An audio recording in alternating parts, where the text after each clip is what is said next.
You ready to start kegging your beer, or are you having problems kegging your own beer? Stick around, I'll show you how I like to do it.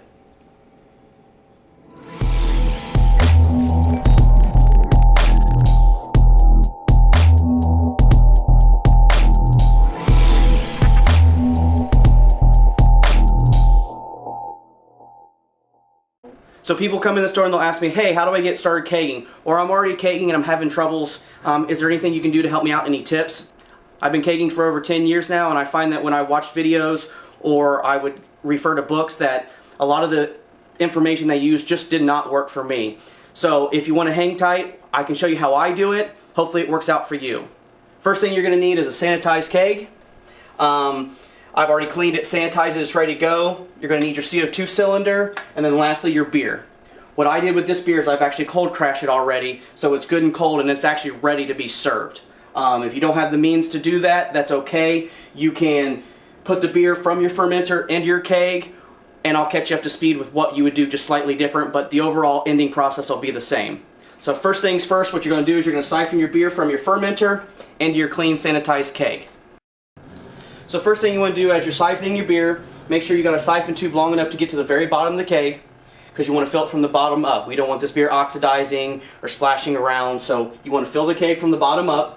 I've got everything sanitized, and then just be very, very careful, especially if you're doing it straight from primary, that you don't suck up anything, any yeast from the bottom, any hot particulates. So what I like to do is, whether it's an auto siphon or racking cane, I don't just throw it straight to the bottom and start my siphon. What I do is I can actually kind of keep track of it here, and I just slowly walk it down so I don't grab a bunch of stuff from the bottom. If you do that, you run the risk of potentially clogging your poppet valve, and it just gets to be kind of a mess, and it stinks taking them all apart. If you want to learn more about the anatomy of a keg, we'll do some videos in the future to show you how they come apart, how you can clean them and sanitize them. Alright, at this point, if you haven't had your beer pre-chilled or you did not cold crash, what you want to do is take your beer and you want to put it in your refrigerator until it's at your refrigeration temperatures. Beer, when you're kegging, it's the opposite of bottling. It will not carbonate warm. So what you want to do is get the beer good and cold. We had our beer cold crash, so it's already ready to go. Even if you did not cold crash your beer, at this point before you put it in the refrigerator, what I would recommend doing is getting your regulator and turning it to, say 20, 30 psi. At this point it doesn't really matter, but attach your gray gas connection to your end on your ball lock or pin lock keg.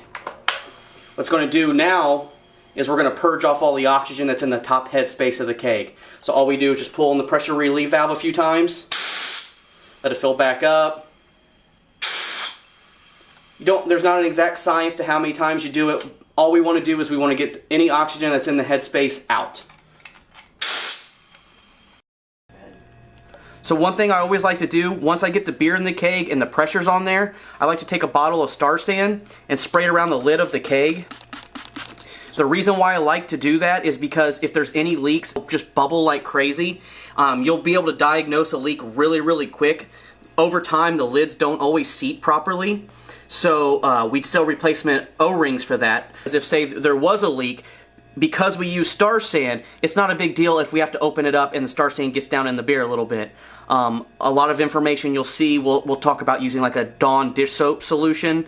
That's the reason why I use Star San. It'll foam just the same to let you know it's leaking. If you do got to get in there and replace anything, it's not a big deal if it gets into your beer. This is probably where my information very much differs from what you'll see on the internet or in the books.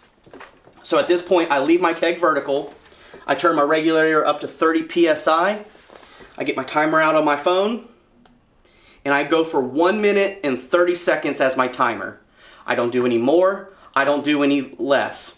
If there's a lot of headspace in the keg, meaning say you only got 4 gallons in here, go closer to a minute. If the beer's filled all the way to the very top, you could even kind of push 2 minutes. That wouldn't be a problem. But if you got 5 gallons out of your 5-gallon batch in here, I do 1 minute and 30 seconds. So I go ahead and set my timer, and then all I do with the keg is just rock it like this. And I don't know if you can hear it, but it's pulling gas from the CO2 tank and it's pushing it into the keg.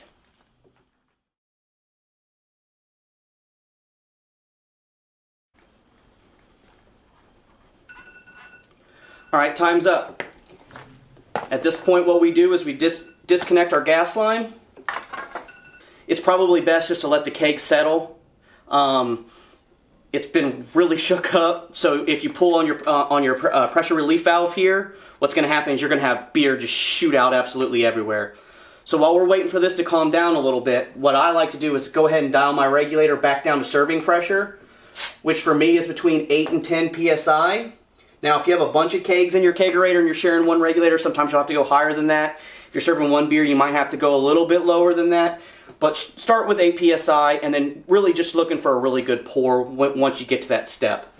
So I've got this set to 8 psi.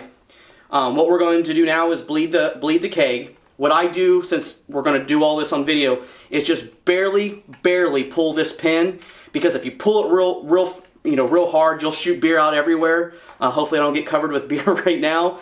So just real gently, we just want to relieve that pressure.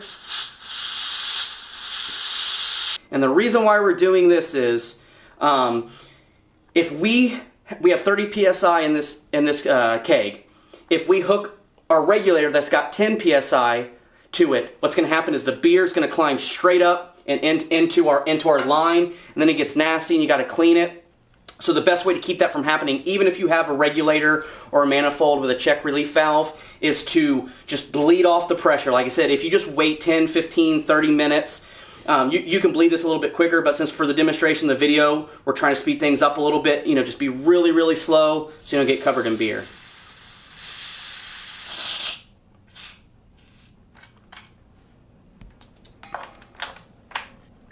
Alright, and then go ahead and hook your gas back up to it. So right now we are at the 8 psi. And so now the next topic would be, I hear from a lot of people of, my beverage line, I need 10 feet of tubing. I don't believe you need 10 feet of tubing, or however long, like I said, the internet or YouTube or others will tell you. If you have a perfectly balanced system, the length of tubing really shouldn't matter too much. Now, if you're getting excessive foaming, yes, absolutely, getting the longer tubing will give you restriction, which will cut down on the foaming, but you're just kind of putting a band-aid on a problem. So what I like to do is, we did undercarbonate this beer slightly. But that was intentional, because what we're going to do now is we're going to already be ready to serve this beer. We just transferred it straight from our fermenter, and we'll be able to drink it same day. It's going to be slightly undercarbonated, but that's okay. Over the next 2 or 3 days, as it's hooked up to the gas, it's going to get to optimal carbonation level for you. So at this point, we can go ahead and pour a beer. So what I like to do is, whether you have a picnic dispensing faucet or you have a line set up in your kegerator, in this instance we're just doing something real short to demonstrate the video, I leave it open and hold it open, and hopefully I don't get shot with beer again, but say you have a picnic tap or you have a kegerator with some tubing connected to it, I usually leave star sand in the lines until I'm ready to keg. So I don't, even though the star sand can get in the beer, I don't want it in the beer. So I always leave the tap lines open, so I'm pushing all the sanitizer out with beer. So once you start seeing the flow of beer, which in our case is going to be immediate because there's no tubing, we know the beer is good to drink and we didn't have to worry about star sand getting in our keg.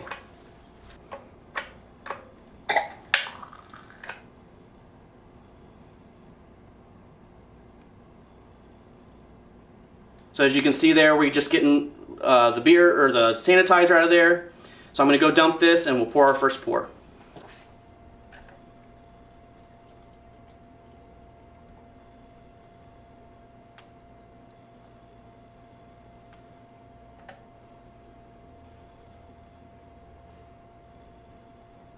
As you can see, for our first pour, we've got a really good pour. Like I said, over the next 2 or 3 days, it's going to really get to that optimal carbonation. But this is still more than drinkable, and it's quick turnaround.